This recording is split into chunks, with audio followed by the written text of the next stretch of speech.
and we're going to be reading Friendship According to Humphrey, chapter number 15, Poetry Festivity. I'm Easton. I'm Anthony. I'm Ava. I'm Emily. Let's dive in. Bert Bride's band was waiting at the door for us. Hurry on in. It's freezing, he said. Mr. Morales helped. Miss Burnbrae, I cannot say that name. Brisbane. Miss Brisbane carried in our houses and all the bags of food and bedding. Who knows how long we'll have to stay, he said. Miss Brisbane went to make a pot of tea, and soon Miss Brisbane was cleaning Og's tank. Mr. Morales may be the most important person at Longfellow School, but the principal rolled up his sleeve and cleaned out the cage. He didn't even complain about what was in my potty quarter. He did wear gloves and wash his hands afterwards.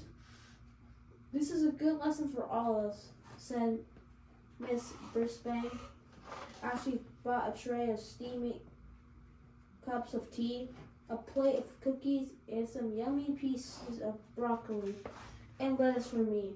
If you decide to have a pet, you have to take total responsibility. This one is much on the cookie.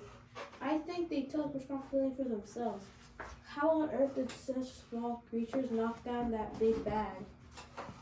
I wonder about that too, said Miss Brisbane, but I think it was teamwork. A frog and a hamster? Never heard such thing, said Bert. I sure wish I'd see those two, he said. He smiled and shook his head. I always knew that Humphrey was as sharp as a tack. But now we know there's a lot going on in Og's head too. Boing, crowed. Og crowed. And lunged at the side of his glass box. Miss Brisbane cuckolded. He's feeling better. He looks like he wants to play a game of leapfrog. Leapfrog is a game? Leapfrog is a game? I hadn't been wrong about Og since that first very night. Instead of trying to scare me, he wanted to play? Like Mr. Brisbane, I wasn't sure what went on in Og's head, but he had some good ideas like rescuing me. He even had another sound that he could make, and no one knew about it but me. And that made me kind of special, like a friend. The sun came out that afternoon, and so did the snow plows. While the yards were still covered with snow, the streets were clear and cars traveled freely again. Across the street from the Brisbanes, two children built a snowman. Inside the Brisbane house, I was more happy to run mazes and play hide and squeak with Bert for good old time's sake. Og walked from his glass house, but he said very little.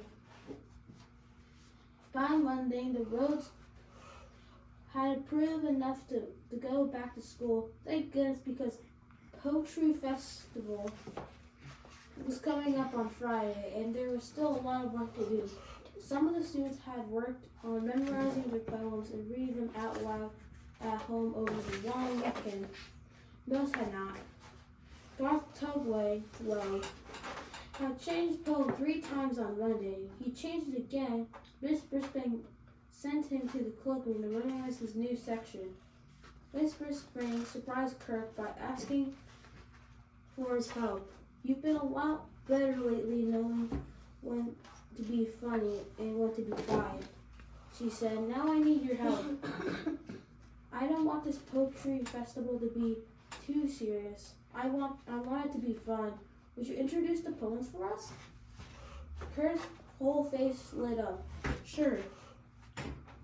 Be sure to make it funny, she told him.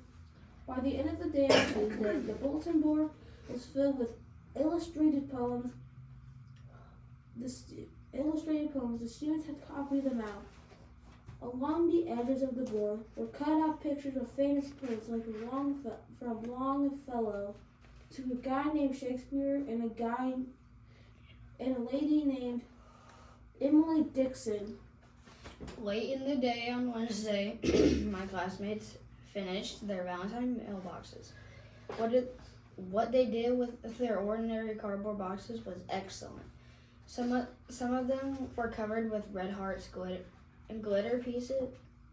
and pieces of lace. Others were covered with buttons and lots of paint. Garth had a big dinosaur on the side. Miranda's mailbox had cut out pictures of her family pasted on them. Her mom, dad, Abby, Amy, baby, Ben, and yes, Clem. Tabitha's mailbox had a picture of basketballs, footballs, and soccer balls glued across the outside. Then, surprise, Mindy presented Og with a green box pictures of frogs, insects all over it, and AJ gave me a box covered in golden, furry-looking materials. It wasn't real fur. I checked. As nice as I felt sad, because no matter how many Valentines I received, there was no way I could make Valentines for everyone else in the class. How could I let them know how much I valued their friendship? I was still feeling low when Aldo arrived Wednesday night. He was in a usually good mood. It's a beautiful evening, gentlemen. I have good news to share with you, he announced as he wheeled in his cart. I could use some good news, Aldo, I squeaked back, blowing at Og. Aldo pulled a chair up next to my cage instead of pulling out his lunch, or a treat for me. He pulled out a piece of paper. Behold, my first grade from college. A test in physiologically. I wonder if he was in a class with Natalie, the babysitter. My grade, as you can plainly see, although he held up the paper up to my cage, is an A. Can you believe it, bud? Guys. 3 cheers for Aldo, I squeak as I hop on my wheel and for a joyful spin. I haven't shown this to Maria yet. I'm saving it for her Valentine's present, along with some flowers and candy, of course. I think this grade will be her favorite gift. Aldo leaned back and smiled with satisfaction. Og dove into a pool with a huge splash. I think a little water got on Aldo, but he didn't seem to mind. Splash away, Og, my friend, Aldo said. It makes a happy sound. Og splashes because he was happy. All I thought about splashing was irritating. It was irritating. Aldo was grinning from ear to ear, almost like a frog. You see, before you were a happy man, there's nothing better around in the world than to have someone share good news and even bad news with.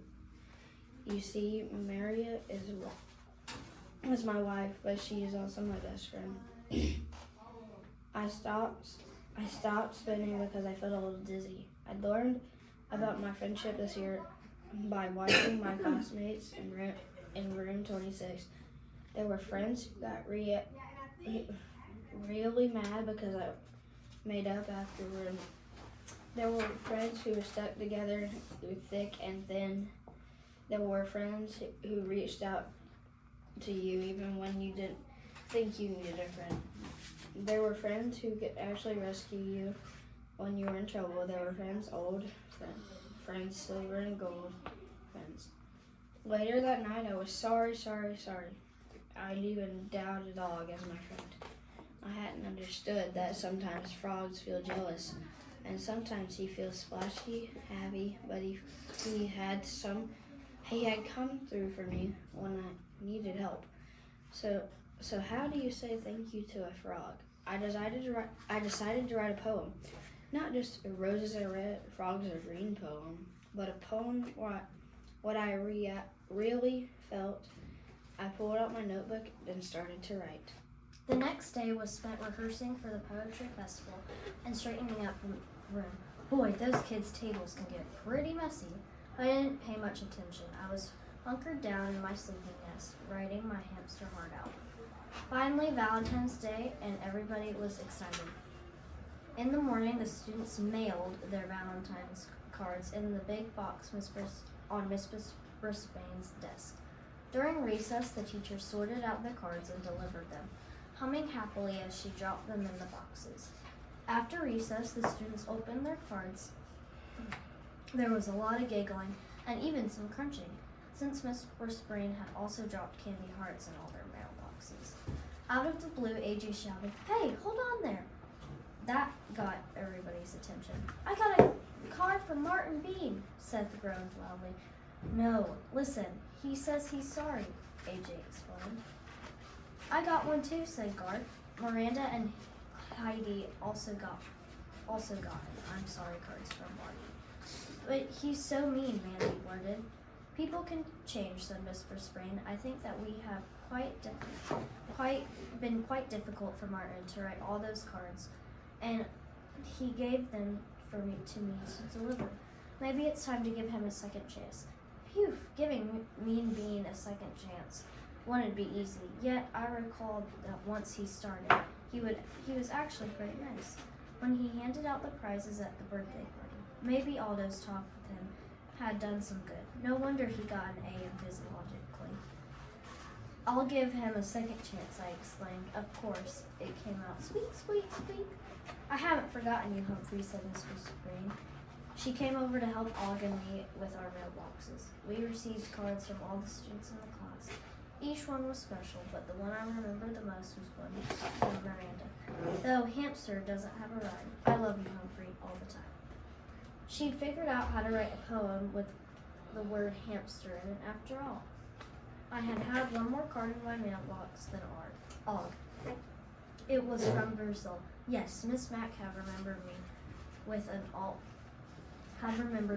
teeny tiny card that said, "Humphrey, you will always be a special friend. Love, Miss Mack." She had sent a letter to the whole class as well with the greetings from her Bills and Brazil. As wonderful as it was to receive those cards, I kept an eye on the clock all morning because I had a special mission to accomplish during lunch. A hamster's work is never done. Finally, the bell rang and the students left, which was good, but Miss Brisbane stayed behind, which was bad. She busily rearranged all the chairs into a big half circle. She picked up scraps of paper off the floor and straightened a few tables. Wasn't this woman going to eat? At last, she glanced up at the clock, picked up her lunch bag, and hurried out of the room. I didn't have much time, so I tore a page out of my notebook, jiggled the lock that doesn't lock, and flung open the door and sliced down over the table. Og started boinging in the alarm, but I didn't have time to explain. I raced across the floor as fast as my legs would carry me straight to Miss Brisbane's desk. When I got there, I gasped with surprise. My plan was going to climb up her chair and take a giant leap onto her desk. It was dangerous and risky, but sometimes you have to be bold. However, the teacher had ruined everything by moving her chair far, far away from her desk into a circle with the other chairs. Even worse, her desk didn't have legs to climb up. It was a solid block of wood. My plan was completely spoiled. The clock ticked away, but my only chance was to set the piece of paper on the floor near her desk and scramble it back to the table. I grabbed on the cord from the blinds and began to swing back and forth until I got to the top of the table. Finally, I took the leap and scurried back onto my cage, pulling the cage door shut behind me. "Boing, boing, boing," croaked Og. "You'll understand me soon," I told him. I hope. After lunch, Miss Brisbane returned to the classroom, followed by her other students. The room mothers arrived with punch and cookies. Next, the other parents entered. Everyone was so busy saying hello and admiring the decorations that I lost track of Miss Brisbane. I could hear her though. Ladies and gentlemen, if you could take your seats, we're ready for the poetry festival to begin. She talked about what we've been studying and all the hard work we've put in. Then she turned the celebration over to Kirk Chin. Kirk was in good form. He introduced each student with a short poem. The rhymes were funny, but they didn't hurt anybody's feelings. For instance, when it was Heidi's turn, Kirk said, "Here's something fun about Heidi Hopper. When it comes to poems, you can't top her."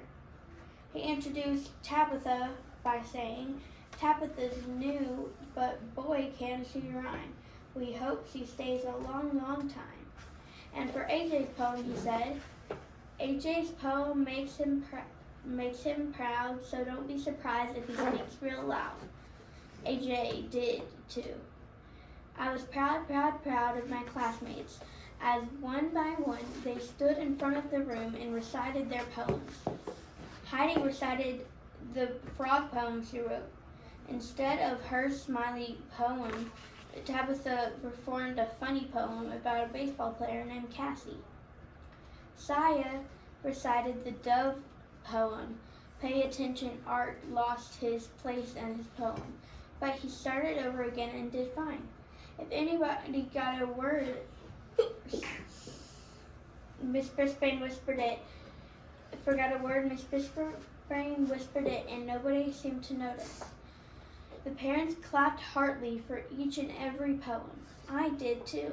Then my heart sank as Miss Brisbane said, "That concludes this year's poetry festival. I hope you all stay for refreshments." My plan had failed utterly. I glanced over at Og. He was still smiling, but he didn't know what I had planned. Miss Brisbane kept talking. "I have one more poem I'd like to share. I found a scrap of paper on the floor as you arrived. I think it expresses the feelings the children in this room have for each other. It's very tiny and a little hard to read, but I'll try. A friend doesn't have to be a work of art, just have heart. A friend doesn't need to have fur or hair to care. A friend doesn't have a thing to do, but like you. A friend doesn't need to say a word to be heard. It's not so hard to be a friend in the end." The room was silent until Heidi's mom started the applause and everyone joined in. There's a scratchy kind of scribbling at the bottom. "I can't make out the name," said Miss Brisbane. "Would the pupil who wrote this like to stand up and identify him or herself?" I was standing up all right, and I squeaked at the top of my voice, I wrote it for Og. It's my Valentine to him." "Humphrey?" "It sounds like Humphrey knows who wrote it," Mr. Golden joked, and everybody laughed. Everybody except Og. "Boing, boing," he shouted, hopping up and down. At last I'd gotten through to him, and now I knew exactly what he was saying. "You're welcome, Og," I replied. "You're welcome, you grinning, green, lumpy, bumpy, hairless, Google-eyed, cricket-eating friend. You're entirely welcome." Later that night, I looked over at Og as he dove into his swimming pool with a giant splash. He looked the same as ever, yet everything was different. What had seemed like a sneery leer was really a friendly grin. The splashing that once annoyed me made me feel good because I knew Og was happy, and a lunge that once scared me just meant Og wanted to play a game. Sometimes humans are hard to understand, especially when they act mean, like Marty Bean, or get crabby like Abby. But with patience and a little physiology, you can usually forget about them. It's the same with frogs and even hamsters. I make a few mistakes, but I manage to keep my old friends in room 26 and make a new one too. Suddenly, my heart went boing as I thought about my shiny silver new friend, my friend Og. Oh, of what shall a man be proud if he is not proud of his friends? Robert Louis Stevenson, Scottish novelist and poet. And thank you for Thank you reading for this book. listening to this chapter of Humphrey. Hope Have you a great Have a great day.